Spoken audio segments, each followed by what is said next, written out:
saveur divine. Cette bonne nouvelle du royaume sera prêchée dans le monde entier pour servir de témoignage à toutes les nations. Alors viendra la fin. Ce pain céleste vous est présenté par Immaculée Niraneza.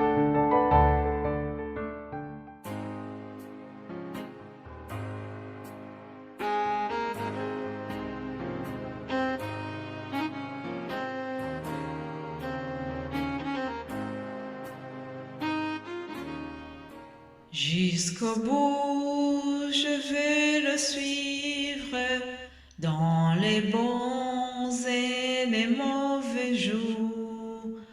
À toi pour mourir et vivre, à toi Jésus pour toujours. Jusqu'au bout, je veux te suivre dans les bons et les mauvais jours. À toi pour mourir et vivre, à toi Jésus pour toujours. Alléluia, chers amis, le royaume des cieux est forcé.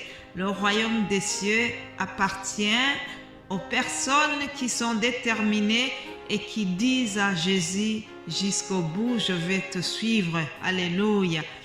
Vous savez, Jésus-Christ a prévenu ses apôtres lorsqu'il était avec eux. Il savait que la vie qui les attendait n'allait pas être facile. Alors, il les a toujours préparés parce qu'il savait bien que le royaume des cieux appartient aux violents, appartient aux gens qui sont vraiment déterminés à même sacrifier leur vie pour suivre Jésus-Christ, pour gagner le royaume de Dieu. Voilà, c'était une introduction pour commencer notre méditation d'aujourd'hui. Je vous propose de continuer en lisant Matthieu chapitre 16, verset 24. Il est écrit ceci: prix de la consécration du disciple. C'est le titre. Alors Jésus dit à ses disciples: si quelqu'un veut venir après moi, qu'il renonce à lui-même, qu'il se charge de sa croix et qu'il me suive. Car celui qui voudra sauver sa vie la perdra, mais celui qui la perdra à cause de moi la trouvera. Et que servirait-il à un homme de gagner tout le monde s'il perdait son âme? Voilà, nous allons nous arrêter ici. Vous savez que nous sommes sur ce thème qui nous parle de comment le royaume de Dieu est forcé. Le royaume de Dieu appartient aux gens qui sont déterminés, aux gens qui prennent un engagement parfois risqué. C'est ce que Daniel a fait lorsqu'il était à Babylone. Il a accepté de risquer sa vie. Il risquait sa vie. On l'a jeté dans la fosse aux lions. Mais il était déterminé parce qu'il avait un principe. Il ne voulait pas trahir ce principe. Il a été jusqu'au bout, mais le Seigneur l'a délivré de la fosse aux lions. Alléluia. Chers amis, les apôtres qui nous ont précédés ont vécu des choses atroces. Et Jésus les avait prévenus.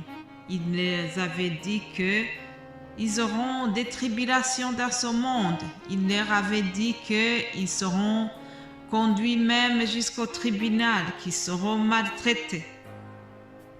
Et tout cela est arrivé. C'est ce qu'ils ont vécu. Les apôtres n'ont pas vécu une vie facile, n'ont pas eu toujours facile dans leur cheminement. Ils ont souffert, ils ont connu une mort violente, une mort dégradante. Oui, chers amis, le royaume des cieux demande d'avoir un engagement qui va jusqu'à la mort physique. Si je vous donne un exemple, quelques exemples de comment ceux qui nous ont précédés, comment ils ont terminé leur vie, nous allons voir que ce n'était pas facile, mais ils étaient heureux jusqu'au bout. Ils étaient fiers de terminer leur course de cette manière-là. Écoutez comment cela s'est passé pour l'apôtre Pierre. Pierre a évangélisé à Rome, puis on est venu le prendre pour le crucifier. Et au moment où il allait être pendu à la croix, il a demandé lui-même qu'il soit crucifié en ayant sa tête vers le bas. En effet, Pierre se sentait vraiment indigne de mourir et d'être crucifié de la même manière que son Seigneur. Alors, à sa demande, par signe d'humilité, il a demandé qu'il soit crucifié vers le bas. Quelle humilité, chers amis! Jacques, fils d'Alphée aussi, qui était chef de l'église à Jérusalem, il a connu une mort atroce. On l'a jeté du balcon d'un temple et on l'a jeté à 30 mètres vers le bas.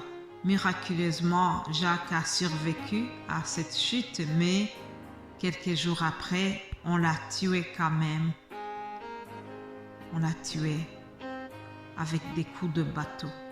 Chers amis, ça ce n'était que juste deux exemples qui vous montrent comment les disciples qui nous ont précédés n'ont pas eu une vie facile. Ils ont subi des morts atroces, mais ils ont été jusqu'au bout. L'apôtre André est mort aussi crucifié. Alors, il y a une belle phrase qu'il a prononcée avant sa crucifixion. Il a dit « J'ai longtemps désiré et anticipé l'heure de la croix. La croix a été consacrée par le corps du Christ pendu à la croix. » Vous imaginez, chers amis, quelqu'un qui va être crucifié, mais qui prononce cette phrase « J'ai longtemps désiré cette croix ». Quelle bravoure, chers amis.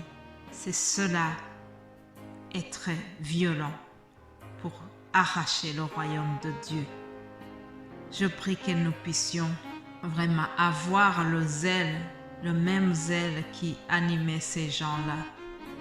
Je prie que nous puissions avoir la soif du royaume de Dieu, une soif qui va nous aider à être persévérants jusqu'au bout, même si on risquait la mort, qu'on ne renonçait jamais à Christ, mais que nous soyons des chrétiens qui vont jusqu'au bout, des chrétiens qui s'engagent,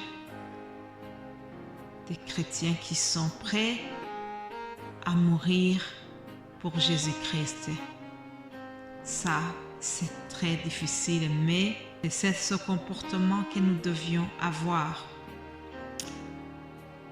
et dire un jour jusqu'au bout, je vais te suivre. Même si je risquais la mort, je te suivrai, Seigneur. Car j'ai bien compris que le royaume de Dieu appartient à ceux qui s'engagent jusqu'au bout. Prions.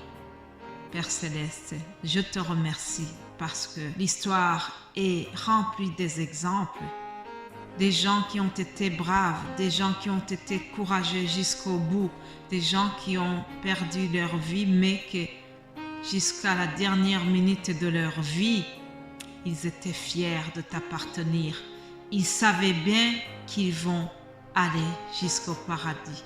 Ils étaient fiers d'appartenir à Jésus-Christ. ils ont été des exemples pour nous. Seigneur, je prie que nous soyons des chrétiens pareils, des chrétiens qui sont fiers, des chrétiens qui ont compris que le royaume de Dieu est forcé. C'est ce que je prie pour moi-même et pour mes frères et sœurs qui viennent de m'écouter. C'est au nom de Jésus-Christ que j'ai prié. Amen.